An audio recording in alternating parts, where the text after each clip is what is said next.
家里养了9年的黄牛，主人1.1万元就卖给了屠宰场。黄牛不愿就这样赴死，双腿跪地求主人放过。主人会回心转意吗？眼前这头老黄牛双腿跪在地上，任凭主人怎么驱赶它都不愿意上车。屠宰场的人也在大力拖拽黄牛的尾巴，想让它赶紧站起来上车。黄牛知道自己今天只要上了车就见不了明天的太阳，于是跪在地上怎么都不肯起来，即使被屠宰场的人拖拽的身体翻滚过去也不愿意起身。黄牛是非常有灵性的动物，在家里的牛棚里住了9年了，不管主人平时对自己怎么样，对于黄牛来说这里都是他的家。黄牛的母亲就是被这样卖掉的。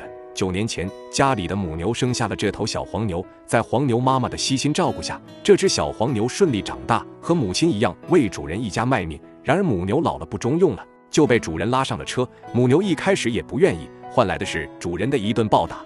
黄牛就这样看着自己的母亲被拉到屠宰场宰杀，没想到还没过几年，自己也面临和母亲一样的困境。其实这头黄牛的年纪并不大，现在也才9岁，正值壮年，按理说不该在这时候被卖掉。但主人一家现在要搬到城里生活了，已经不需要这头黄牛了，没有价值的黄牛自然是要被卖掉的。和屠宰场谈好价格后，主人乐呵呵的拿着1.1万元，想着把黄牛送到屠宰场就万事大吉了。只是让主人没想到的是，黄牛给自己来了这一出。男子把家里养了9年的黄牛卖了1.1万元，黄牛却迟迟不肯上去往屠宰场的车，甚至给主人下跪。男子会不会心软呢？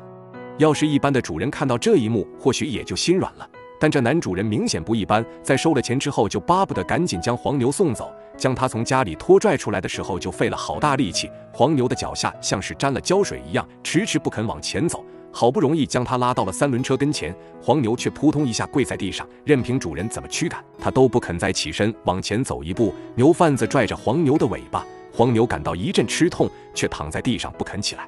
这个时候他就会想到7年前自己的母亲就是这样被拉上车之后再也没有回来。屠宰场的人看到他这个样子，已经显得有点不耐烦，想用鞭子抽打逼迫他上车，却不了解这头牛的脾气，万一是头脾气暴躁的牛转身攻击自己，那就得不偿失了。就在双方僵持不下的时候，黄牛主人看不下去了，他完全想不到这头牛能整出来这么多事，于是拿出鞭子在黄牛的身上不断的抽打。黄牛被打得浑身疼痛，却没有躲避，也没有还手。就在这一顿顿的抽打中，黄牛似乎也想明白了，看清了主人的真面目。或许在7年前，主人用鞭子抽打母亲，将母亲送上3轮车的时候，他就应该想到自己也会有这么一天。养了9年的老黄牛被主人鞭打，只因黄牛不想被送往屠宰场。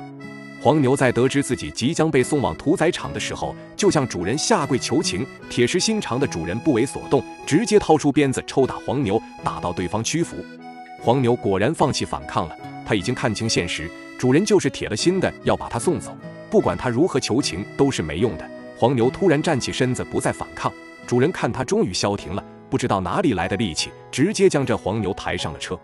而黄牛从头到尾都没有再挣扎，直到被送上了车，他都躺在车上一动不动，可以看到他全身都在颤抖。或许是对主人的所作所为过于失望，又或许是对死亡的恐惧让他失去了反抗的能力。被送上3轮车之后，甚至都无法站起来。黄牛不仅受到了惊吓，也失去了活下去的希望。他知道这时候的反抗已经没有任何意义，于是坦然赴死。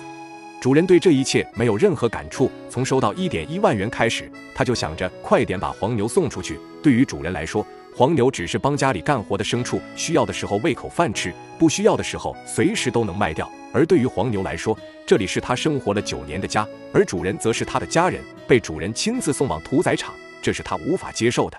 而这是不少老黄牛的命运，为主人卖命一辈子，最后还要被卖掉换钱。